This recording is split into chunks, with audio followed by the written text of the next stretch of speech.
A definite line was drawn that day. And I don't know what's going to happen after this. If they get together next year, There was something quietly unsettling about the way Christine walked into the courthouse that morning. Something that did not belong to the usual image of a mother arriving for a custody battle. Because she was not angry, she was not rushing, and she was not clutching her files with desperation the way many mothers do when they're bracing themselves for a fight over their children, but instead she walked with a strange calmness, a stillness that was almost eerie, as though she had already prepared herself for the inevitable storms to come. And she had already surrendered to the truth that this day would not end the way anyone expected. And yet she was at peace with it, carrying herself not like a woman entering war, but like a woman who had finally laid down her weapons after years of invisible battles fought behind closed doors.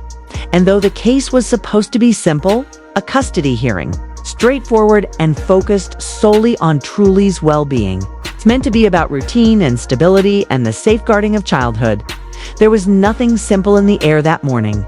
For even the beige courthouse walls seemed to hum with unease. The echo of moving chairs against the polished floor carried a tension too heavy for such a mundane sound. And the empty benches gave off an atmosphere as if they were waiting for secrets to be spoken that were never meant to leave the privacy of living rooms and kitchen tables. As though the building itself already knew that more would be revealed in that courtroom than what was printed neatly on the docket. And while Christine stood quietly at her place, adjusting the edge of her sleeve with practiced grace, the others began to trickle in. But not before the one man who had set all of this in motion entered. Late as ever, as though even time itself must bend around his arrogance. Because Kody walked in 10 minutes after he should have, his suit too stiff for his frame. The fabric stretching awkwardly as if even the clothes knew they did not belong on him. And his attitude was tighter still, a mask of authority clinging to him, even though his authority had long begun to crumble. And he did not stop to greet anyone. He did not shake hands or nod politely. He simply strode in, scanning the room with sharp, restless eyes. The kind of eyes that do not look to connect, but to count. Eyes that moved across every person seated like a soldier surveying enemies on the battlefield. And when at last his gaze landed on Christine, there was no sign of recognition, no softened glance that hinted at decades of shared history. No acknowledgement that they had once built a home and raised children together, only a silence, thick and jagged, hanging between them like glass about to shatter. Because these were not two people with differences to settle. These were two people who once shared the same roof, but now could not share the same breath. And across the room, Mary was already seated. Her posture straight-backed, rigid as though every part of her body had been trained not to lean, not to fold, not to betray emotion in front of him. And just behind her sat Robyn, clinging to her handbag too tightly, the leather strap pressed into her knuckles. Her lips pursed in a way that suggested more fear than certainty. For she too knew that this morning would not be as contained as the schedule suggested, while Janelle arrived last, slipping in almost unnoticed, sliding into a seat at the back row as though she did not want to be seen at all. Her face bare without makeup, her presence stripped of pretense, and she spoke to no one, offering no small talk because there was no room for pleasantries now. Only the heavy weight of truth waiting to be pulled into the light. And beside her sat her son, head bowed, shoulders tight, his expression unreadable. And when his hand moved inside his jacket and pulled out a manila folder, nobody noticed, not yet, because all eyes were fixed on the judge who entered at last. A woman with a calm yet formidable presence, her robes sweeping behind her as she moved, her eyes sharp but not unkind. Her manner strictly professional, and the atmosphere shifted at once to one of order and procedure. Because judges do not need to shout to control a room, they only need to stand there. And so the notes were read aloud, the opening statements delivered. Christine sighed, presenting their concerns with precision. Consistency in schooling. Health routines carefully outlined. The importance of emotional stability for a child caught in the storm of adult fractures. All delivered without malice, without venom, without any attempt to humiliate or wound. For Christine spoke not as a woman seeking to win, but as a mother pleading for normality. A mother whose words carried the weight of sleepless nights and whispered prayers. And then, in turn, Kody's lawyer rose and countered, weaving arguments of stable home life, of religious grounding, of shared parental responsibility. All sounding polished and familiar, the kind of script any courtroom could anticipate. A performance perfected for appearances. But beneath the polish, the cracks were showing, because when Kody himself leaned forward to speak, the calm was broken, and the brittle edge of his voice filled the room like glass grinding against stone. As he accused Christine of bitterness, of poisoning the children against him, of orchestrating every moment of distance as an act of vengeance. His words slicing through the room with the fury of a man not used to losing control. "She's punishing me through, truly," he declared, his tone sharpening with every syllable. "This isn't about parenting, it's about vengeance." For most listening, it might have sounded like another outburst from a man desperate to keep his grasp on a fading authority. Another fractured performance to mask the silence of a crumbling legacy. But not everyone heard it as such, because in the quiet corner where Janelle sat with her son, something shifted, something silent yet irreversible. For the boy stiffened, his hands tightening just slightly, and though his face did not flinch, though he gave no outward sign of alarm, his eyes closed for just a moment. And when he opened them again, there was a new weight behind them. A decision sealed not in anger, but in resolve. And in that moment, though no one else noticed, the course of the morning changed. For he had decided, and nothing would return the day to its original path. Halfway through the hearing, Janelle lifted her hand, quiet but steady, a gesture unusual enough that the judge paused. Her eyes narrowing slightly, but she nodded, breaking from protocol to allow the motion. And Janelle's voice was clear, careful, composed as she said, "I need to submit something." And though her words alone did not tremble, there was an invisible tremor beneath them, a truth waiting to be released, and her son rose beside her. His frame tall but dressed plainly. No suit, no tie, only jeans and boots. Clothes of someone who did not come to impress but to speak, and his voice cracked as though carrying the burden of years. Yet it did not break, and with deliberate steps, he moved to the front, holding the manila folder. His words ringing with simple force. "I filed a petition to submit testimony." And the court accepted it under witness rights. Kody's body tensed instantly. His lawyer tugging urgently at his sleeve, whispering for restraint, but it was already too late. For the judge had taken the folder, her brow furrowed as she opened it. And the silence that followed crept across the courtroom like a cold draft seeping through every crack, silencing the restless shifting of feet, stilling even the reporters' pens, and when at last the words were spoken aloud, they landed not like accusations, but like detonations. For this was not character testimony, not protective witness statements, but raw, unflinching accusation. And though Janelle could not lift her eyes towards Kody, her son's voice did not waver as he declared, "I witnessed my father intimidate my siblings physically and emotionally for years." Robyn gasped, her hand flying to her mouth, her shoulders jolting as though struck. Mary went pale, her body sinking slightly against the bench. But Christine remained utterly still, not even blinking. For she looked as though she had already known, already expected that this moment would come sooner or later. And at last the judge froze, inhaled sharply, and called both legal teams to the bench. Microphones muted, cameras covered, whispers exchanged in hurried tones. But when she turned back to the room, her voice was calm, firm, unyielding, as she ordered that the courtroom now shift to closed session. The public cleared, the doors locked, journalists protesting but ushered out.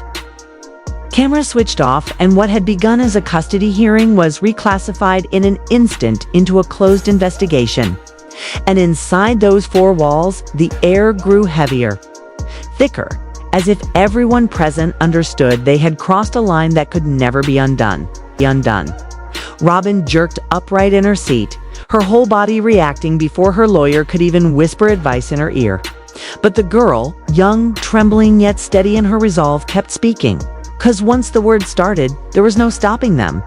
When we needed money for school supplies or braces, we were told funds were tight. Yet at the same time, we would see photos of Robyn's children at private lessons, going on birthday trips, wearing new shoes, sitting on new furniture. Everything for them always looked fresh. She swallowed hard, her voice wavering. And I don't blame her children. I really don't. But I'll never forget the day he looked me dead in the eye and said, her voice cracked and she forced it out, "Go ask your real mother if it's important. My house doesn't sponsor pity requests." The silence that followed wasn't ordinary silence. It was heavy, suffocating, as though every ear in the room was pressing against those words. Robyn froze mid-breath. Christine lowered her gaze, her face stricken with the pain only a mother can feel when her child's wound is voiced without music. Without editing, without excuses, just raw truth laid bare. The judge adjusted her glasses and asked, firm but gentle, "Do you have documentation or statements?" The girl nodded, pulling out a printed log of messages from her folder. Her hands shook slightly as she passed it to the bench. "This is from Christmas 2 years ago," she whispered. "I had asked for something small, nothing expensive. Just a used camera." Her eyes burned. And this was the response I received.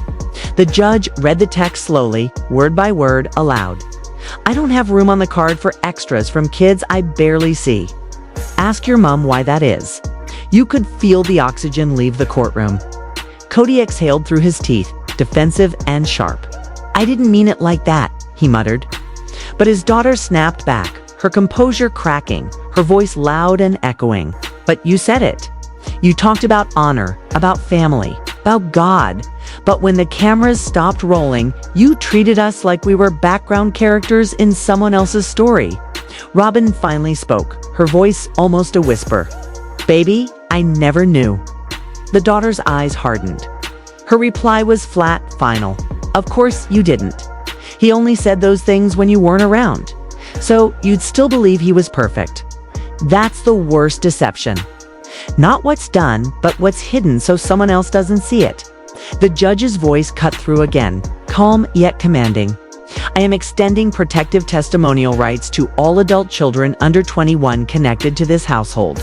Their future statements will be anonymized for their safety." And Kody, for once, didn't fight. He didn't argue, didn't lash out. He wasn't defending himself anymore. He was shrinking, drowning, fiddling with papers he didn't read, sipping water he couldn't swallow. Christine stepped forward then, slow, steady, but her face betrayed the cracks in her control. "May I speak off the record?" she asked. The judge allowed it, and Christine's voice dropped low, trembling but resolute. "People thought I left because of patriarchy, because of jealousy, because of Robyn. They thought it was about television, but it wasn't. I left the day he raised his hand to one of our boys." He stopped halfway, but the look in his eyes, the rage, it was there. "And that's when I packed. I never spoke of it on camera because I didn't want my children being torn apart online. But that's the truth." Even Kody stiffened at those words. He knew she had never spoken it before. Robyn covered her face, shaking. Janelle reached across and touched Christine's back softly, a gesture of solidarity. Mary had been silent the entire hearing, but then, unexpectedly, she rose. Her voice was calm, composed, but it carried 30 years of weight. "I don't have children in the home anymore. I've got no stake in custody. But I know this. When your child flinches at the sound of your tone, you don't get to blame their mother." She stepped forward with no papers, no evidence, just memories clenched tight in her fists. "I watched him talk over us in meetings, in prayers, in every decision we ever made. I stayed because I thought loyalty would fix the emptiness. But it never did."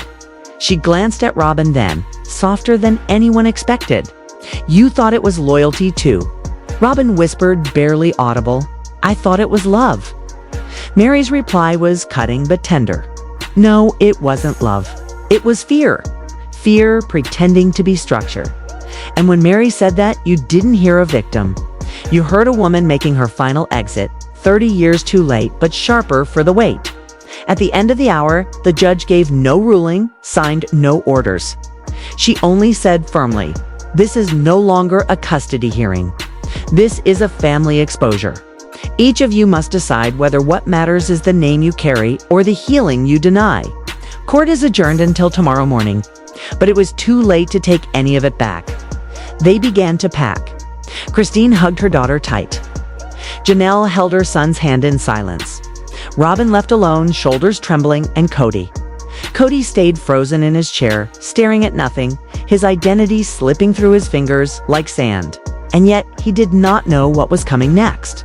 Because a private investigator hired years ago by one of the wives was scheduled to testify in the morning. Not to accuse him of rage, not of abuse, not even of betrayal in the ordinary sense, but of something quieter, something far more permanent. A secret 20-year account under a different surname. Transactions traced, dates printed, signatures undeniable. Not fists, not shouts, just paperwork. And sometimes paper cuts the deepest. When court resumed at 9 sharp the next morning, no one was early, no one was smiling, and no one was pretending anymore. Christine entered with paperwork clutched to her chest, her face unreadable. Janelle sat perfectly upright beside her son, their hands touching wordlessly. Robyn returned with her solicitor, dressed more formally, more guarded. Mary arrived without speaking a word, but her presence alone said enough. And Kody. He arrived 5 minutes late, pale, thinner, looking like a man who hadn't slept, hadn't eaten, hadn't defended himself successfully in weeks. And behind him walked the woman no one expected. A forensic accountant, a licensed private investigator. Court appointed but secretly working with Christine for 3 years. She placed her findings on the bench. Between 2008 and 2022, Mr. Brown rerouted gross earnings from interviews, sponsorships, and television bonuses to an independent trust. The trust was processed under a Utah-based shell company. Different surname. Same man. Kody snapped, "Those were private." That was allowed under contract. The investigator didn't flinch. "No, sir. Hiding co-ownership on marital disclosures is not allowed." Robyn gasped. Christine looked down, not triumphant, only tired. "This isn't revenge," she whispered. "It's not payback. It's just numbers where trust used to be. Sometimes justice doesn't arrive with sirens. Sometimes it arrives in spreadsheets." The judge circled one figure, $31,000. Funneled to Sweet Birch Holdings LLC. The LLC wasn't in Christine's name. Not Janelle's, not Mary's, not Robyn's. The room froze. The investigator answered, "It's in his daughter's name. Funds withdrawn from her own trust without her knowledge." Gasps broke across the courtroom. Kody stammered, That wasn't the plan." But the signatures were right there. The betrayal was written in ink. Janelle clutched her chest suddenly, her son catching her arm as she doubled over. Water was rushed in. Medics stood by. But no one left. Not yet. Not with what was still to come. Because the next witness wasn't a lawyer, or a spouse, or a child. It was a former church elder, carrying a folder and a memory heavy enough to change everything. And when he spoke of spiritual separation, of silence used as punishment, the courtroom understood at last. This was never just about custody. This was about control, worship, fear disguised as family. And that was the moment even Robyn stood and said softly, "I don't know if I can stay married to someone I don't trust with a grocery receipt, let alone millions of dollars." The session ended not with a gavel, but with her words still hanging in the air like smoke. And the Brown family. They weren't waiting for custody anymore. They were waiting for collapse, waiting for custody anymore. They were waiting for collapse. Robyn does not speak. Not a word. She does not even glance at Kody, as though eye contact itself would cement a truth she can no longer deny. Instead, her solicitor rises, referencing the absence of explicit consent in his financial dealings, pointing to an immediate risk of asset diversion. The judge listens, expression impassive yet attentive, before nodding once. A 72-hour freeze is approved. And in that moment, Kody finally finds his voice. His whole frame trembles, his fists tight against the table. Does nobody here know me? He demands, a broken man grasping for recognition. The silence that follows is damning. Once, they all would have answered. Once, they all believed. Now, not one responds. His voice sharpens, louder, desperate. I am the reason you are all here. I got us those contracts, that exposure, that whole damned show. His finger jabs the air towards Christine. You would never have had that house without me. Christine does not flinch, does not even lift her head. She breathes in once, then releases 4 words like a blade sliding home. Then stop destroying it. And just like that, the room shifts. This is no longer the picture of a man accused. It is the portrait of a man slowly unraveling brick by brick. The next witness is called, a state-appointed therapist. She walks without hesitation, shoulders squared, voice steady. There is no nervous tremor, no hesitation only, a cool professionalism that chills the air. She has reviewed footage, interviews, transcripts, diaries pages written by the adult children themselves. When asked to verify patterns, her words are clinical, detached, and devastating. In over 21 years of practice, I have never observed a family system where the illusion of cooperation survived so long before collapsing into complete psychological rupture. She lifts her file and begins to list symptoms. Chronic anxiety triggered by paternal presence, emotional detachment, selective memory blackouts in at least 2 minors, and clear behavioral signs of covert trauma shielding. Kody's fist clenches, his jaw tightening, but she continues mercilessly. This is evidence of household-wide emotional conditioning. Children consistently internalize blame for their father's moods. Robyn swallows hard. Mary presses her hands into her lap as if holding her knees in place. Christine finally breaks her silence. Did any of them say they felt safe? The therapist turns a page, lifts her gaze, and replies simply, no. A pause. Let that sit. Not one child described their home with the word safe. The blow lands heavier than any accusation. Robyn, against her counsel's warning, rises to her feet. I believed it was real, she confesses, voice wavering but firm. I thought this family was rooted in love. Chaotic? Yes, but guided by something greater. I defended it over and over again. I didn't realize I was defending a kingdom where the rest of us were nothing more than servants. Kody exhales sharply. I never asked for that. She meets his gaze for the first time. Yes, you did. You asked silently. Every decision made without us, that was your demand. For the first time since these proceedings began. Robyn turns fully against him. Direct, public, legal. Christine does not move, for she does not need to. The betrayal is complete. But then from the back row, another voice cuts through. Harsh, unfiltered, not rehearsed. You should have said this years ago. Heads turn. Another adult child stands, eyes burning. I was 13 when I realized I was not loved equally. You told me some children get good sons and some get hard ones. I was the second kind. They step forward, no permission sought, no script in hand, just raw heartbreak. You walked straight past me on Christmas morning, handed gifts to her children as if they were royalty. You called them angels. I was invisible. The words break the room, tears fall openly now. I am not angry anymore. The child continues. Anger gave me nothing. But what hurts is how long it took anyone besides Ooze to admit your love always came with performance. The judge raises her hand gently, signaling them to stop. They nod, return to their seat. Even the court reporter removes her headphones, breath shaking as she exhales.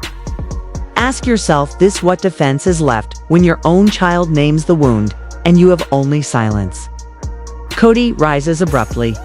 Every person braces for another eruption. But what comes does not match the man they know. He does not scream. He does not weep. He takes the microphone with deliberate calm. "There is no fixing this," he says flatly. "Everyone here has already made their minds up. I wasn't perfect. I never tried to be. I tried to lead." He glances sideways at Christine. "You led with softness. I led with order. Maybe that's why we hated each other more than we admitted." Janelle folds her arms across her chest, defensive, silent. Kody presses on. "You left because I didn't let this house collapse into manage your feelings time. I gave people rules. They didn't like it, but that's life." His voice hardens. "You want me to apologize for raising 5 households worth of children on a camera and a handshake? I will not. I will not." This time, Christine raises her head. Her voice is dry, controlled. "We wanted leadership. Yes, but not dictatorship." Janelle's words are quieter, almost a whisper. "We signed up for love, not control tactics and surveillance." The judge closes her file. Enough. Her gaze fixes on Kody, calm but cutting. "There is a difference between structure and power. You abandoned structure the moment your opinion became a punishment." She strikes the gavel. Court adjourned. Kody gathers his briefcase, smaller now than the man who once styled himself a king. Inside are tax documents, half already useless, half pointing to the slow undoing of a life carved into paper. He will not be present tomorrow, but someone else will. The courtroom feels quieter the next day. Seats stand empty. The weight of 6 sessions lingers like smoke. Yet those who remain are not here out of curiosity. They are here for closure. Christine sits near the front, papers clasped tightly. Janelle's back is straight, her son's hand firm over hers. Mary sits apart, quiet but unafraid, as if she has finally stopped bracing for collapse. Minutes pass.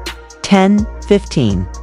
Then, at 18 minutes past the hour, the doors swing open. Not Kody. A production consultant, graying neat tie clipped on. Early shooting schedules clutched like reluctant weapons. Kody trails behind, cold, calculating, offering no apology-only strategy. The judge raises her brow. "And what is the purpose of Mr. Livett's testimony?" Kody's lawyer rises. "To demonstrate controlled editing, narrative suggestion, and performative conflict directed by the production team, relevant to Mr. Brown's image across the series. In plain words, blame the edit." Christine leans back, silent. The consultant begins, his voice flat and unsparing. "We filmed over 140 episodes across more than a decade. Arguments, decisions, finances, not all were shown. But let me be clear, I am not here to defend anyone. Under subpoena, I am required to tell the truth." He sets his papers down. There were no staged outbursts, no fed lines. Mr. Brown controlled most scenes' tone content, conclusions with full cooperation from producers. Any damage to his image was damage already present in reality. The silence is seismic. Kody adjusts his tie, sweat at his temple. The consultant continues. "When scenes were cut, it was never to vilify him. Often, it was to protect the family. In season 6, a child was filmed crying behind a locked door. At his spouse's request the father's footage was cut. In season 14, episodes concerning financial transfers were deliberately softened after Mr. Brown's team denied access to records. We built filler to protect the family from early collapse. Emails are produced. Private exchanges where producers themselves feared Kody was losing narrative control after Christine's departure. The judge accepts them, eyes narrowing at the repeated word control. Robyn whispers at last, "Why didn't you tell us?" The consultant sighs, "Because the show wasn't about truth. It was about the version of truth Mr. Brown insisted the world must see. And we gave it to him, until the world stopped believing it. The curtain falls. The judge reviews it all. Testimonies, finances, footage, therapy reports. She issues no verdict yet, only a summary. Christine will retain residential custody. Financial reviews are pending. Kody will face restrictions on trust management. And then, envelope, handed to the court reporter. Not from Kody, from the children. It is read aloud. Simple, devastating. Ma'am, you've protected us more than you know. You chose peace. You chose truth. You chose us. That is all we ever needed. Christine Krisnot, the tidy tears that can be brushed away, but the heavy kind, years of silence breaking loose. Even Kody blinks hard, though whether from guilt or rage is unclear. The session ends not with verdict, but silence. Not avoidance. Release. Kody leaves alone, letter in hand. Later, it will be read. It will not apologize. He'll simply say he finally understood why Christine stopped trying. And perhaps that is all he has left to give. The Brown family ends not with a gavel, but with the quiet collapse of a story too long lived on borrowed belief. And now I ask you, if the truth shattered your family's legacy, would you keep protecting the lie? Or would you finally set it free?